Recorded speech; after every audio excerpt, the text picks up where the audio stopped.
The thing about Demco custom knives are they're excellent, they're incredible, and they're amazing. Hey guys, Dave here. Just wanted to show off the Demco custom knife that I have here.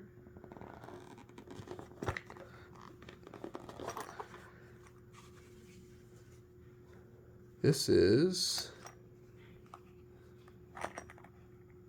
from 2024 at the New York Custom Knife Show, held in New Jersey, which is hilarious to me.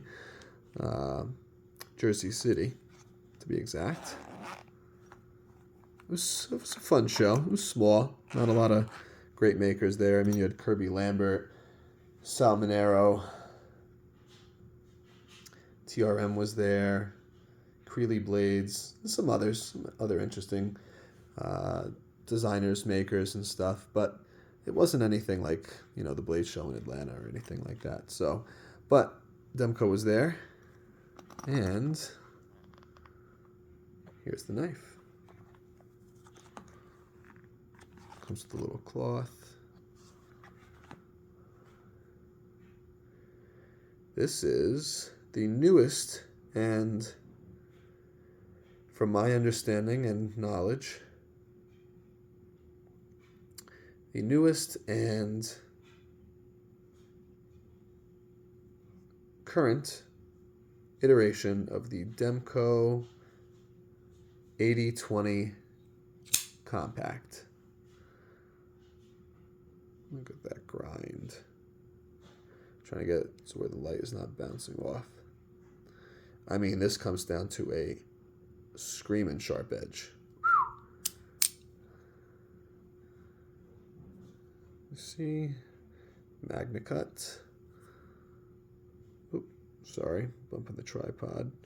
It's hard to see. The lighting in here is not great. It is perfectly centered. Let me do it this way.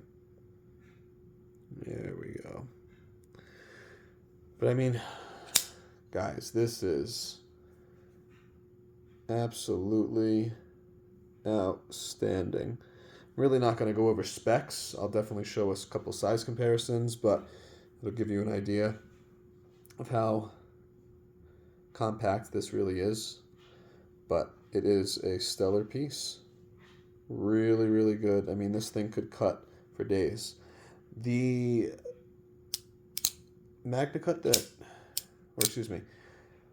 Demco hardens their Magna Cut, to my knowledge. I've seen on some of their Catra testers to 62 HRC, which is good.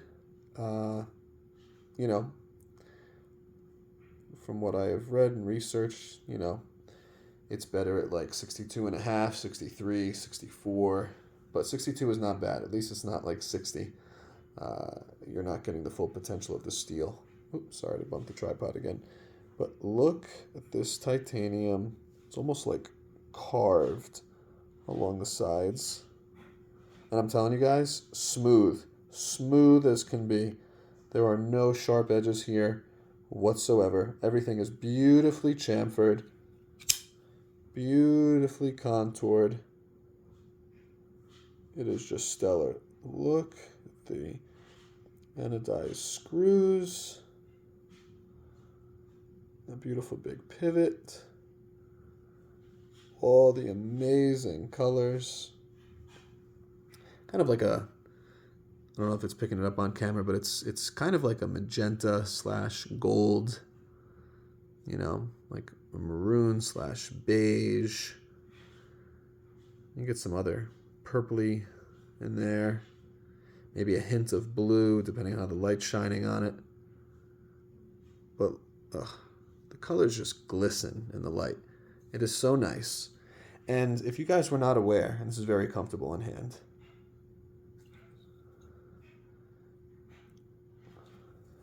just about every grip. Yeah, especially that one. That one actually feels really good. I guess they call that the draw grip, but this thing is amazing. It's excellent. Perfectly well done. I mean, it's amazing that they got this down to such an amazing, using the word amazing, it is quite stellar. Look at this blade stock thickness, right? And they got that down to such a keen edge, very beautifully thin behind the edge. I don't have calipers to measure it, but if I had to guess, guys, I would say 10 thousandths or under. It might even be like 8 thousandths. It is really thin. This thing will cut and cut and cut some more. And then cut some more.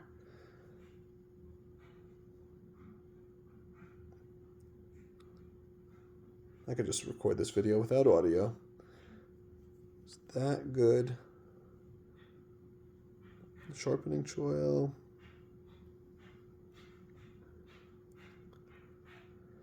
So, I did want to mention, you can see the handle scales are a little thinner here. If you've ever handled the 80/20 customs, whether the compact or the full size, or even the 80, let's just leave it at that, not the 80/22s, those are a whole different animal, but the 80/20 compact and the 80/20 full size customs, they have been known in the past to have slightly thicker handle scales, and these from 2024 are thinner, so slightly more compact, slightly more sorry, I can't think of the word. Small package, thin, but not too thin.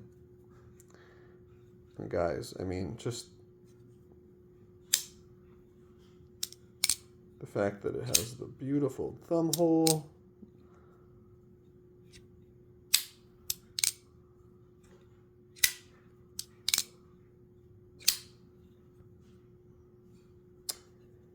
And the thumb stud. Sorry for the long pauses. This knife just kind of mesmerizes me in a way. And the jimping is not really sharp. It's kind of smooth. But if you were to bear down on it, I mean, it provides some traction. You know, it's not overly aggressive, though. It's pretty smooth overall. But it's not smooth like jimping on... I don't know, I'm trying to think of a knife that has really, really fine jimping. Can't think of one offhand. But anyway, it works. I mean, the carvings in this, the color, this was a no-brainer. The one probably nitpick I would have is I would love to see a milled pocket clip on this. I don't mind the carry, personally. I mean, this much will be sticking up out of your pocket. You know, but that's just personal preference. And I will say this too, if you haven't met Andrew Demko, John Demko, the brothers, I think Andrew's son is also involved with helping make knives. It's pretty cool.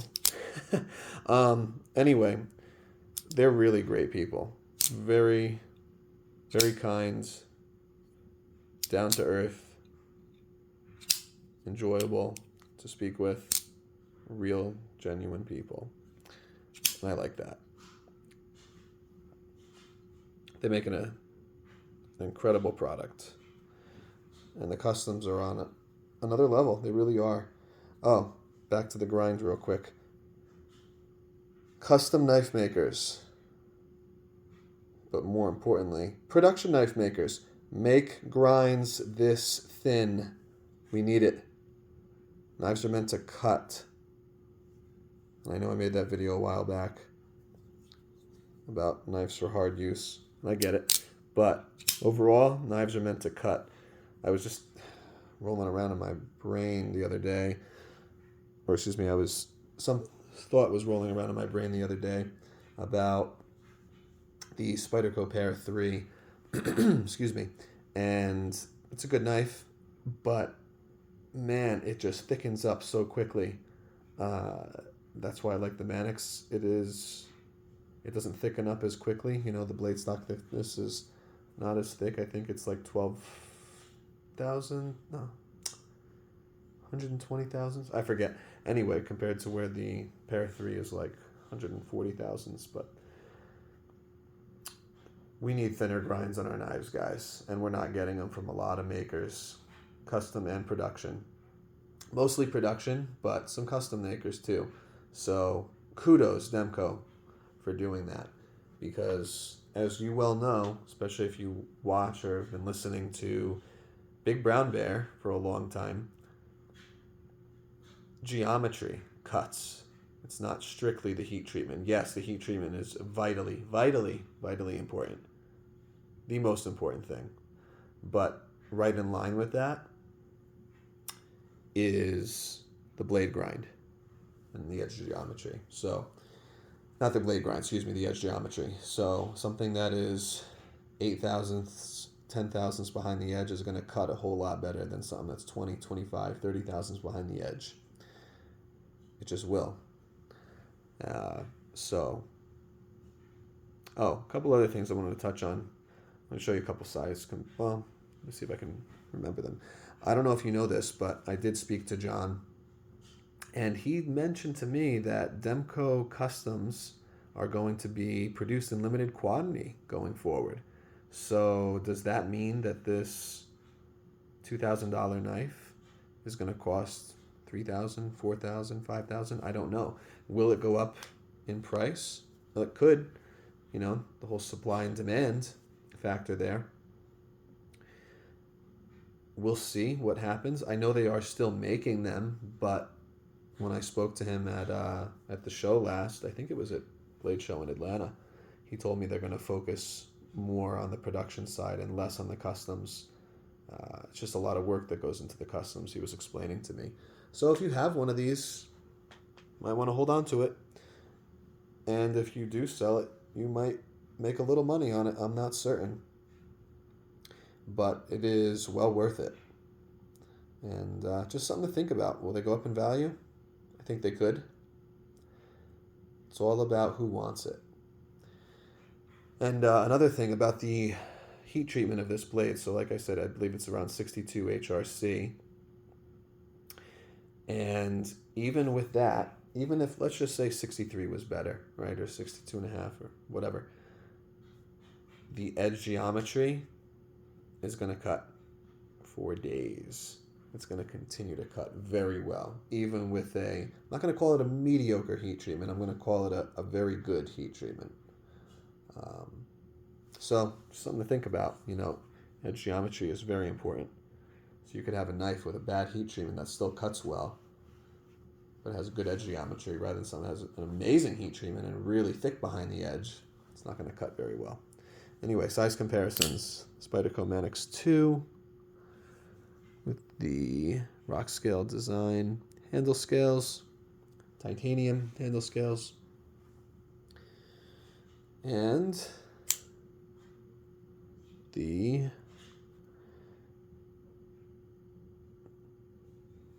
G&G Hawk shortcut.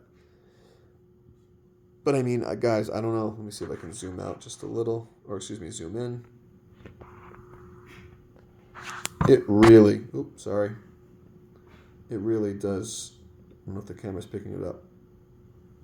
It really does resemble in size, or very comparable to the Manix 2. Almost identical. You know, also, I don't know if you knew the earlier customs of the 8020 compacts, and I think even their full size, all had this type of Manix handle shape. You know, I mean, very similar. And this basically just has, you know, like a not straight, sorry, it's slanted, but if you hold it this way, it's mostly straight. Flat surface, and it has this little dip down, then it comes back up and then curves around the back of the handle. So this is the new handle design going forward. I do know that for a fact. So if you have those older ones, they will have a very similar blade shape or handle shape to the Manix. Very similar. Even their even their production models, they still have handles that are very similar to this. So, you know, just something that I wanted to mention in case you guys were not aware. But they do produce their production models still that way with those handles. You know, also on the Grand Gavin Hawk shortcut, which I do like, carried it a little bit, and want to continue to carry it and use it more. I know that people are very excited for what's their newest model coming out now? Just saw it advertised. The Talon, I believe it is. It's cool. I'm not overly enthused with it, looks-wise. There's a couple nitpicks I have about it. I don't like the kind of exposed backspacer the way it is in the back, personally. The blade shape it's okay. You know, it's not bad, but it's okay. It's not my favorite. You know, the grip clip, yes, is fantastic. That's what this has. Works very well. But, I don't know. It's not something that really excites me. So I'm probably not going to get one. Plus, they're making it an M390. And I'm sorry. I don't mean to sound like a steel snob, but M390 in a production knife. I mean, yes, high-end production. I don't know. Maybe it's just, like I said, me. But I think MagnaCut is really making a splash, and a splash that is worthy of its reputation. It has a good reputation. You know, it's not a crappy steel. It's a very, very, very excellent steel. And I've even heard one or two YouTubers say, which they have no idea what they're talking about, that MagnaCut has practically the same toughness, edge retention, and corrosion resistance as M390 or 20CV or 204P. No, that is absolutely incorrect. It is practically impervious to corrosion. I mean, look at what both Spyderco and Benchmade are doing with their MagnaCut. They're putting it into their Salt series. They're putting it into their underwater, whatever the one that Benchmade has, series. You know, their water series. I forget what it's called. But I got to tell you, MagnaCut is 100%, 1000% a step above those other steels. The other steels are not bad, but MagnaCut really does take things to a whole new level. One thing that's interesting was I was actually talking to Bill Koenig because I stopped by his shop, and really great guy if you never spoke with him on a personal level. He's just as, you know, real as they come, and hard worker, great work ethic. Anyway, he was telling me, because Steve worked on MagnaCut and he also uses M390 a lot as well, but then he's used some 20CV. He told me that, let's see if I remember this right, MagnaCut is harder, I think, to machine, or easier to machine, a little harder to grind, whereas M390 is really hard to machine. And did I say that wrong? MagnaCut, easy to machine, a little harder to grind. M390, easy to machine, much harder to grind, I believe. Something like that. So there is a trade-off, is the whole point. So I thought that was interesting. And yeah, but, you know, just wanted to show you this piece. I'm trying to think if I left anything out. I don't like to. I should always write notes, but I never do. But regardless, I think that's everything. Yeah. All right, guys. Thanks for tuning in. Have a great evening.